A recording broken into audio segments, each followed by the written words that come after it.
നേരത്തെ പ്രഷർ ഉണ്ടായിരുന്നോ? ഞാൻ വീട്ടിലേക്ക് മെഡിസിൻ കഴിച്ചോണ്ടിരിക്കും. അമ്മ 140 94 94 ടെലറി 40 സിലാക്കാർ 5 അത് രാവിലെ വൈകിട്ടും സിലാക്കാർ കഴിക്കുന്നുണ്ട്. ടെലറി 40 രാവിലെ മാത്രം. ഡയബറ്റിക് ഒന്നും അല്ലല്ലോ? ഡയബറ്റിക് ഇതുവരെ ആയില്ല. പക്ഷേ എൻ്റെ മറ്റേ ഈ 3 months ഇതെടുക്കുമ്പോൾ 6.2 ഒരു 4-5 മാസം മുമ്പ് എടുത്തു. അവിടെ വരെ എത്തിയുള്ളൂ. A1C അത്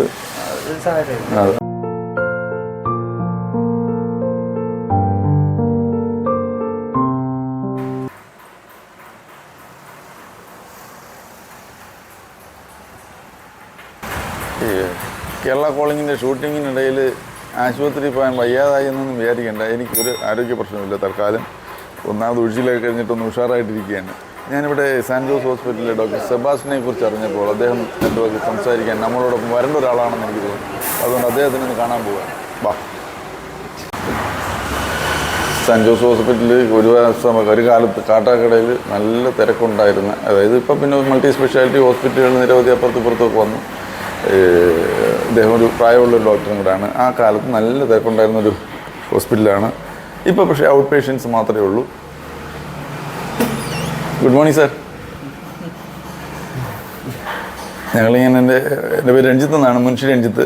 ഞാൻ ഈ കേരള കോളിംഗ് എന്ന പേരിൽ കേരളത്തിൻ്റെ തെക്കേറ്റം മുതൽ ഒരു ട്രാവലിംഗ്, ആ ട്രാവലിങ്ങിനിടയിൽ കാണുന്ന വ്യക്തികൾ വിശേഷങ്ങളൊക്കെ ഇങ്ങനെ എൻ്റെ പ്രിയപ്പെട്ട പ്രേക്ഷകരെ കാണിക്കുക എന്നുള്ളതാണ് എൻ്റെ ഒരു ഉദ്ദേശം.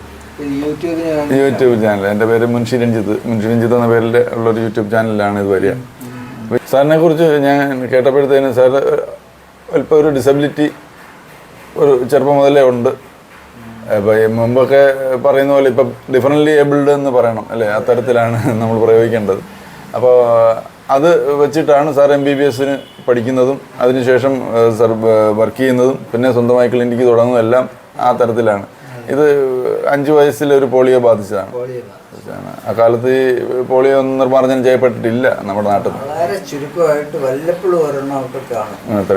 ഞങ്ങൾക്ക് കിട്ടുന്നുണ്ട്, വരുന്നുണ്ട് പേഷ്യൻസ്. വരും. പക്ഷെ അങ്ങനെയുള്ളവരെ ഞങ്ങൾ ഉടനെ മെഡിക്കൽ കോളേജിലോട്ട് റെഫർ ചെയ്യുക. വാക്സിനേഷനൊക്കെ ഇപ്പം വാക്സിനേഷൻ ഇപ്പോൾ കമ്പൽസറി ആയിട്ട് എടുക്കുന്നുണ്ട്.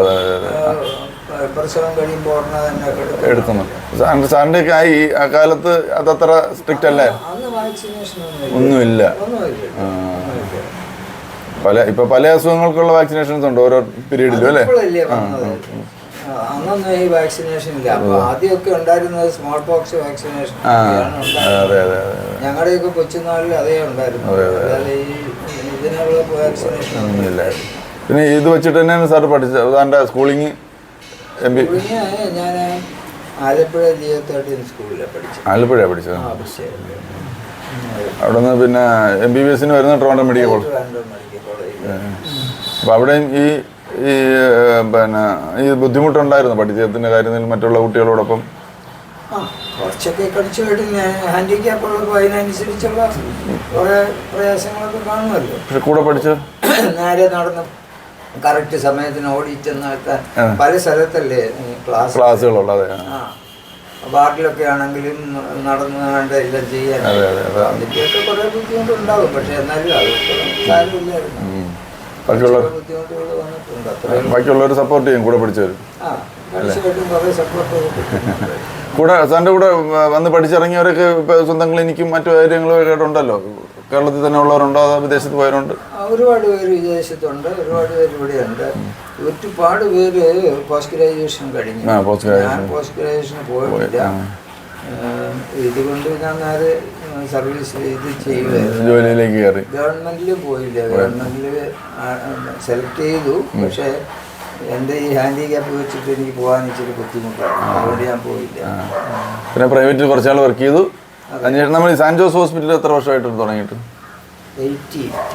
80 മുതൽ തുടങ്ങി 4 വർഷമായി. 2024 ആയപ്പോൾ 44 വർഷങ്ങളായിട്ട് ഈ ഒരു ഇവിടെ ഹോസ്പിറ്റൽ തുടങ്ങിയ സമയത്ത് ഈ പ്രദേശത്ത് മറ്റു ഹോസ്പിറ്റലുകളൊന്നും ഇല്ലായിരുന്നു തോന്നുന്നു. അങ്ങനെ കാട്ടാക്കടയിൽ ഉണ്ടായിരുന്നു, പക്ഷേ കുറവായിരുന്നു. അതുപോലെ തന്നെ മൾട്ടി സ്പെഷ്യാലിറ്റീസ് ഒന്നും ഇല്ല, ആ കാലത്തില്ലല്ലോ. ആദ്യം വേറെ റെന്റഡ് ആയിട്ട് ബിൽഡിങ്ങിലായിരുന്നു. അത് കഴിഞ്ഞ് തിരിച്ചത് അവിടെ ഇരുന്നാണ്ട് ഇത് വാങ്ങിച്ച് ഇവിടെ വെച്ചു. എൻ്റെ ഹാൻഡിക്യാപ്പിനനുസരിച്ചുള്ള ഒരു സാറിൻ്റെ സൗകര്യത്തിന് പോകാനും യാത്ര ചെയ്യാനൊക്കെ ആയിട്ട് അതിനെ റെഡിയാക്കി. ഇപ്പോൾ ഫുൾ ടൈം വീൽ ചെയറിൽ തന്നെ ചെലവഴിക്കേണ്ടുന്ന കിടക്കുമ്പോൾ മാത്രമേ കുറച്ച് മാറുന്നുള്ള അവസ്ഥയിലാണ്. ശരി ശരി. മക്കളൊക്കെ പഠിച്ചു, അവർ ജോലി നേടി, അവരവരോ സെറ്റിലായി. അതെ അതെ. ഇവിടെ ആരും ഇല്ല, വിദേശത്താണ്? വിദേശത്തൊന്നുമില്ല, നാട്ടിൽ തന്നെ ഉണ്ട്. ഇപ്പൊ നമുക്ക് ഇവിടെ എത്ര പേര് ഇപ്പൊ ജോലി ചെയ്യുന്നുണ്ട് സാറിൻ്റെ കൂടെ? ഇപ്പൊ ഞാൻ നമ്പർ കുറച്ചിരിക്കുകയാണ്. ഞാൻ IP ഉണ്ടായിരുന്ന സമയത്ത് അന്ന് നിറച്ച് പേഷ്യൻ്റാണ്. ഇപ്പൊ വേറെ ഇപ്പൊ എല്ലായിടത്തും ഹോസ്പിറ്റൽസ് ഉണ്ട്, അത് തന്നെ സൗകര്യങ്ങളും ഉണ്ട്. പിന്നെ എൻ്റെ ഏജ് കൂടി കാരണം പിന്നെ പണ്ട് പോലെ സാറിനെ വിശ്വസിച്ച് വന്നുകൊണ്ടിരുന്ന അവരുള്ളവർ വരും. ഔട്ട് പേഷ്യൻസ് മാത്രമേ ഉള്ളൂ ഇപ്പോൾ അല്ലേ? എങ്കിലും ഒരു ഡോക്ടർ എന്ന നിലയിൽ ഒരു ആതുര സേവനം എന്ന് പറയുന്ന ഒരു മേഖലയിൽ പ്രവർത്തിക്കുമ്പോൾ അതിപ്പോഴും ഇങ്ങനെ ചെയ്തുകൊണ്ടിരിക്കണം. അതൊരു എല്ലാ ദിവസവും ഇവിടെ വരണം, അത് ഒരു സാറ്റിസ്ഫൈങ് ജോലിയാണ്. അതെ അതെ അതെ. അങ്ങനെ ഒരു ആവേശമുണ്ട് അത് ദിവസവും അല്ലേ? രോഗികളാവുന്നതിലല്ല, പക്ഷെ അവർ നമ്മളുടെ അടുത്തേക്ക് വരുമ്പോൾ അവർക്ക് വേണ്ടുന്ന ഇപ്പോൾ ഞാനിപ്പോൾ കണ്ടുകൊണ്ടിരിക്കുന്ന 4th ജനറേഷനാണ്. ഫിഫ്ത്തിലോട്ട് വന്നില്ല, ഞാൻ വരുന്നുണ്ടോ നോക്കി 4th ജനറേഷൻ വരെ നമ്മൾ വരുമ്പോഴത്തേക്കും പണ്ടേ ഉള്ള പേഷ്യൻസ് തിരിച്ചു വരുന്ന കാണുമ്പോൾ നമുക്കൊരു സന്തോഷം ഉണ്ടാവും, ഒരു സാറ്റിസ്ഫാക്ഷൻ തോന്നുന്നത്. അത് സാധാരണ കിട്ടാത്തല്ലേ, വളരെ റെയറായിട്ട് കിട്ടുമ്പോഴത്തേക്ക് ഒരു സ്ഥലത്ത് തന്നെ ഇരിക്കുകയാണെന്നുണ്ടെങ്കിൽ അങ്ങനെയുള്ള ഗുണങ്ങളുണ്ട്. അതെ അതെ. ഇങ്ങനെ ട്രാവൽ ചെയ്തിരുന്ന പല ആളുകളെ കണ്ടുപോകും. അതിനകത്ത് ഇതില്ല, പറയാൻ പറ്റത്തില്ല. ഇവരുടെ ഇതിപ്പോ അവരുടെയൊക്കെ മിക്കവാറും അവരുടെ ഫാമിലി ഹിസ്റ്ററി മുതൽ നമുക്കറിയാം, മെഡിക്കൽ ഹിസ്റ്ററി നമ്മുടെ കയ്യിലുണ്ട്. അറിയായിരിക്കും. ഫയൽ നോക്കിയില്ലേ പോലും സാറിന് അറിയാം. അതെ, നമുക്ക് ഈസി ആയിട്ട് മനസ്സിലായി. അങ്ങനെയുള്ള ഒരു സ്നേഹമാണ് എല്ലാവർക്കും ഉള്ളത്. കാട്ടാക്കട പൊതുവെ എങ്ങനെയാണ്? നല്ല സ്ഥലമാണോ? മോശമില്ല. സാറിന്റെ ജന്മസ്ഥാനം ഇത് തന്നെയാണോ? കാട്ടാക്കട? ആലപ്പുഴയാണ്. കുട്ടനാടാണ്. കുട്ടനാട് നിന്നാണ് ഇവിടെ എത്തിയത്. ശരി. അപ്പോൾ കാട്ടാക്കടയിൽ വന്നു. കാട്ടാക്കട സ്വന്തം നാട്. ഞാൻ ഹാൻഡിക്യാപ്പല്ലേ, അന്നേരത്തേക്ക് എനിക്ക് വണ്ടിയെ പോകാനും എടുക്കാനും ഒക്കെ ഉള്ള സൗകര്യം ഉള്ളിടത്തായിരിക്കണം എന്നുള്ളത് കൊണ്ടാണ് കുട്ടനാട്ടിലൂടെ ചെന്ന് കഴിഞ്ഞാൽ വെള്ളം പോകാൻ കുറേയൊക്കെ സൗകര്യങ്ങളുണ്ട്. അന്ന് വള്ളത്തിൽ കയറണം, പണ്ട് വെള്ളത്തെ കയറണം. അത് ബുദ്ധിമുട്ടാണ്. ശരിയാ. ഇപ്പൊ റോഡുകളൊക്കെ എങ്കിലും മഴക്കാലത്ത് ബുദ്ധിമുട്ടാണ്. മഴക്കാലത്ത് ബുദ്ധിമുട്ടില്ല, ഇപ്പോഴാണേലും മഴക്കാലത്ത് ബുദ്ധിമുട്ടാണ്. കാരണം റോഡെല്ലാം കവർ. അതെ അതെ, വെള്ളം. അപ്പം അങ്ങനെ സാറ് സ്വന്തം നാട് പോലെ കാട്ടാക്കടയെ കണ്ടെത്തി അവിടെ സ്വന്തം നാടായി ഇവിടെ പ്രവർത്തിക്കുന്നു. വർഷങ്ങളായിരുന്നു, 44 വർഷമായിട്ട് ഈ ക്ലിനിക്കും. അതിനു മുമ്പ് സാറ് പ്രൈവറ്റ് വർക്ക് ചെയ്തതും ഇവിടെ തന്നെയാണോ? ഇവിടെ ഉണ്ടായിരുന്നു, പക്ഷേ കൊല്ലത്തൊക്കെ ആയിരുന്നു വർക്ക് ചെയ്തത്.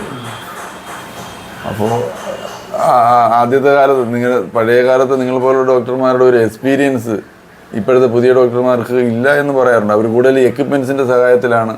അത് എന്നാലും അവരും മോശമൊന്നുമല്ല, നമ്മളെക്കാട്ടിലും. പക്ഷെ അവർക്ക് ഒരുപാട് സൗകര്യങ്ങളുണ്ട്. കൂടുതൽ ഞങ്ങൾക്ക് ആ സൗകര്യങ്ങളില്ലാത്തത് കൊണ്ട് അതിനനുസരിച്ചുള്ള ഒരു ടീച്ചിങ് പ്രോസസ്സായിരുന്നു. കൂടുതലും നമ്മൾ സിംറ്റം സയൻസ് ഇങ്ങനെയൊക്കെ നോക്കിയിട്ടായിരുന്നു നമ്മൾ കൂടുതൽ ഡയഗ്നോസ് ചെയ്യുന്നത്. ഇപ്പൊ നമുക്ക് ഈസി ആയിട്ട് ഒരു കാര്യം ചെയ്യണമെങ്കിൽ ഒരു സ്കാൻ എടുക്കാം, അല്ലെന്നുണ്ടെങ്കിൽ ഒരു CT സ്കാൻ എടുക്കാം. ഇങ്ങനെ പല കാര്യങ്ങൾ ചെയ്യാൻ പറ്റും. പണ്ട് അതില്ലാത്തത് കൊണ്ട് നമ്മൾ അതിന്റെ സിംറ്റംസും സയൻസും എല്ലാം വെച്ചിട്ടാണ് അത് നോക്കുന്നത്. വൈദഗ്ധ്യം ഉണ്ടായിരുന്നു അങ്ങനെ ചെയ്ത്. അതാ അന്നത്തെ അതേ പറ്റുള്ളൂ. അതെ, ഇപ്പൊ ആളുകൾക്ക് സൗകര്യമുണ്ട്, അതുകൊണ്ട് കൂടുതൽ ഈ ആക്യുറേറ്റ് ആയിട്ട് നമുക്ക് പെട്ടെന്ന് കണ്ടുപിടിക്കാൻ പറ്റും. അങ്ങനെ ഒരു കാര്യമാണ്. അപ്പോൾ ഇങ്ങനെ സാർ അങ്ങനെ ഹാപ്പി ആയിട്ട് കാട്ടാക്കടയിൽ ഇങ്ങനെ പോവുകയാണ്, സാൻ ജോസ് ഹോസ്പിറ്റൽ. അപ്പോൾ ഇത്രയും ആരോഗ്യമുള്ളിടത്തോളം കാലം സാൻ ജോസുമായിട്ട് തന്നെ മുന്നോട്ട് പോകുക എന്നുള്ളതാണ് ഉദ്ദേശം. അതെ അതെ, ഞാൻ ചെയ്യാവുന്നിടത്തോളം ചെയ്യും. അതെ അതെ, അങ്ങനെയാണല്ലോ. ഞാൻ വീട്ടിൽ പോയി ഇരുന്ന് കഴിഞ്ഞാൽ എന്തോ ചെയ്യും. അതെ അതെ. സാറിൻ്റെ ഹെൽത്ത് ഇപ്പം എങ്ങനെയുണ്ട്? സാറിൻ്റെ ഹെൽത്ത് എങ്ങനെയുണ്ട്?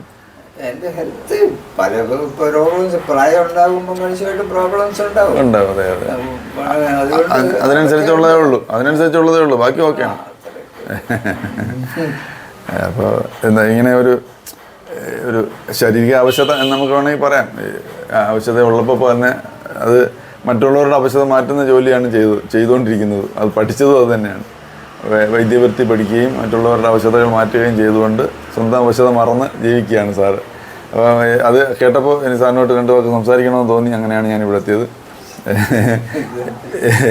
എല്ലാ നന്മകളും ഉണ്ടായിട്ട് സാറിൻ്റെ സ്ഥാപനം ആരോഗ്യമുള്ളിടത്തോളം കാലം സ്ഥാപനം മറ്റ് കാട്ടാക്കടയിലെ സാധാരണക്കാർക്ക് അല്ലെങ്കിൽ മറ്റുള്ളവർക്കൊക്കെ പ്രയോജനപ്രദമായിട്ട് മുന്നോട്ട് പോകട്ടെ.